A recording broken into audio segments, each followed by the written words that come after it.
আসসালামু আলাইকুম viewers, welcome to my another blog. আশা করছি সবাই ভালো আছেন। আজকে নতুন একটি জায়গাতে চলে যাচ্ছি। মাহের অলরেডি রেডি হয়ে বাইরে চলে গেছে, আমিও সাজুগুজু করে রেডি হয়ে চলে আসলাম। এখন ওয়েট করব হচ্ছে ওর বাবার জন্য।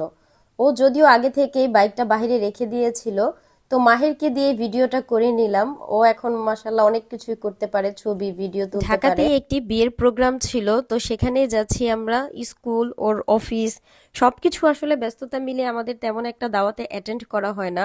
তো ভাঙাচোরা রাস্তার মধ্য দিয়ে চলে আসছি আমরা খান প্লাজায়, মানে আগে যেই এরিয়াতে। আর এই খান প্লাজাটা পড়েছে হচ্ছে দক্ষিণ খান। যদিও এখান থেকে অনেক দিন যাবত এখানে আসা হয় না, বছর খানেকের বেশি হবে, কারণ এখানকার রোডঘাটের অবস্থা খুবই খারাপ ছিল। তো সেগুলো ভেঙে এখন ঠিক করা হচ্ছে, মেরামতের কাজ চলতেছে। যদিও দেখুন চারিদিকটা, তবুও এই রোডটা ভালো। তবে যেই রোডগুলো আসলে খুবই বেহাল অবস্থা ছিল, সেগুলোর ভিডিও নিব দূরের কথা, আমি ঠিকঠাকভাবে বাইকে বসতেই পারতেছিলাম না। আমার জায়ের ছোট ভাইয়ের বিয়ে ছিল, তো ওই বউ ভাতে আমাদের ইনভাইট করা হয়েছিল, তো আমরা সবাই অ্যাটেন্ড করি। যদিও কাছে ছিল সেজন্যই হয়তো বা আসা হয়েছে আমাদের। যদি দূরে কোথাও হতো তাহলে তেমন একটা আশা হয় না আমাদের, মানে ব্যস্ততার কারণে। আর দ্বিতীয় কথা হচ্ছে যে জার্নি করার ভয়ে সবার সাথে দেখা করলাম, কথাবার্তা বললাম। এখনো বউ আসেনি, বউ এখনো পার্লারই রয়েছে। তো এই ফাঁকে আমরা খাবার দাবার শেষ করে ফেললাম। চিন্তা করলাম যে আর বসে থেকে কোনো লাভ নেই, কারণ বউ আসতে যেহেতু লেট হবে, তো তখন দেখা গেছে যে বউ হাজবেন্ড দুইজনের সাথে একসাথে ছবি তোলা যাবে। তো আমরা খেতে বসে পড়ি। খাবার দাবার মোটামুটি মাসাল্লাহ ভালোই ছিল। তো খাওয়ার সময় আমাকে ভিডিও কে করে দিবে, মাহবুবের আনিজি লাগতেছিল, এজন্য আমি নিজের ভিডিও নিজেই গ্লাসে করে রেখে তারপর করতেছিলাম। এদিক দিয়ে মাহেরকেও বসায় দিছি, মাহেরের যা লাগতেছিল সবই দিচ্ছিলাম। ওনার পানি লাগবে, টিস্যু লাগবে, আর কি কি লাগবে। তারপর যখন ভিডিও করছিলাম সে খুব ভাব নিচ্ছে আর মজা পাচ্ছিল যে আমাকে দেখা যাচ্ছে, আমাকে দেখা যাচ্ছে। খুব মজা করতেছিল বাবাটা। আর ও এসব কিছু আসলে একটু বেশি পছন্দ করে। ওর নতুন নতুন এক্সপিরিয়েন্স গুলো খুব ভালোই কাটে, মানে ও খাপ খাইয়ে নিতে পারে। অনেক বাচ্চারা আছে যে আনইজি ফিল করে। তো আমাদের যখন খাওয়া দাওয়া হয়ে যায় তখন আমরা ভাবির সাথে বসে দুজন মিলে খুব মজা করতেছিলাম, গল্প গুজব করতেছিলাম। ভাবছিলাম যে একা একা হয়তো বা বোরিং লাগবে, কিন্তু ভাবিরাও যে আসবে সেটা বুঝতে পারি নাই, মানে আগে থেকে জানা ছিল না।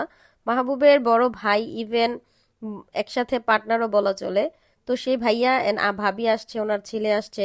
মাহেরও ওর সাথে খুব মজা করতেছিল, রায়হানের সাথে। আর এদিক দিয়ে আমারও টাইমটা খুব ভালো কাটতেছিল ভাবিকে পেয়ে। কারণ একা একা বইয়ের জন্য ওয়েট করতে হয়তো বা হয় ফোন ঘাটাঘাটি করতাম, আর নয়তো বসে থেকে চারদিকে লোকজনকে দিয়ে দেখতাম আর কি। নিজেরই আনইজি লাগতো। তো ভাবি আমরা খুব মজা করি, একসাথে বসে অনেকক্ষণ যাবৎ গল্প করি, আগের পরের সব ধরনের কথাবার্তা বলি।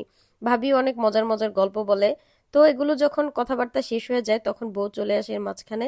আসার পর আমরা সিরিয়ালে দাঁড়ায় থাকি, কারণ ছবি তুলবো একের পর এক। মানে আমাদের মতন পাবলিক আরও ছিল যারা ওয়েট করতেছিল যে কখন বউ আসবে, কয়েকটা ছবি তুলবে, দেন চলে যাবে। কারণ বিয়েতে গেলে আসলে বা কোনো প্রোগ্রামে গেলে সাধারণত এগুলোই থাকে কমন ব্যাপার। খাওয়া দাওয়ার করার পর তারপর হচ্ছে গিয়ে কিছু ছবি ভিডিও তুলবে। তারপর যখন ফাঁকা টাইম পেলাম তখন মাহেরকে আগে পাঠাই। ওর খুব, মানে এই সকল বিষয়ের দিক থেকে ও খুবই ইন্টারেস্টেড ফিল করে। ও নতুন বউর সাথে ছবি তুলবে, বা নতুন বরের সাথে ছবি তুলবে, বা অন্যান্য প্রোগ্রাম যদি হয়ে থাকে, মানে তাকে ঘিরে সে ছবি তোলার জন্য খুব বেশি ইন্টারেস্টেড। তারপর আমরা যখন ছবি টবি তুলে নিলাম, ছবি তোলার পর আমরা এখন চলে যাচ্ছি বাড়ির উদ্দেশ্যে। আর মাহের রায়হান খুব মজা করতেছে। মাহের এখন ওদের বাসায় যাবেই যাবে।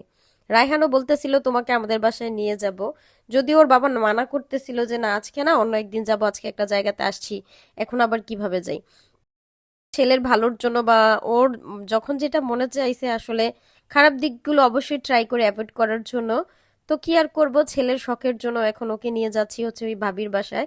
ভাবির বাসায় আবার কমিউনিটি সেন্টার থেকে কাছেই ছিল, কোনো গাড়ির প্রয়োজন ছিল না, 2 থেকে 3 মিনিট লাগতো। তো আমরা ভিতর রোড দিয়ে চলে গেলাম। যাওয়ার পরপরই ভাবি আমাদেরকে গরম গরম ভাপা পিঠা তৈরি করে খাওয়ালো। খুবই ভালো লাগলো। মানে আসলে দিনগুলো ছোট ছোট ভাবে এভাবে আসলে আনন্দের মুহূর্ত নিজেদেরকেই তৈরি করে নিতে হয়। হুট করে তো আর কিছু সবকিছু হয়ে যায় না, বা প্ল্যান মোতাবেক মানে কিছু হয় না। আমরা যে প্ল্যান করি এত কিছু করব, গুছায় নেই, ড্রেস কিনবো, কবে যাব, দিন তারিখ ঠিক করি, এত কিছু করে আসলে লাইফ কাটে না। লাইফকে আসলে নিজের মতন করে হুটহাট করে প্ল্যান করে করতে।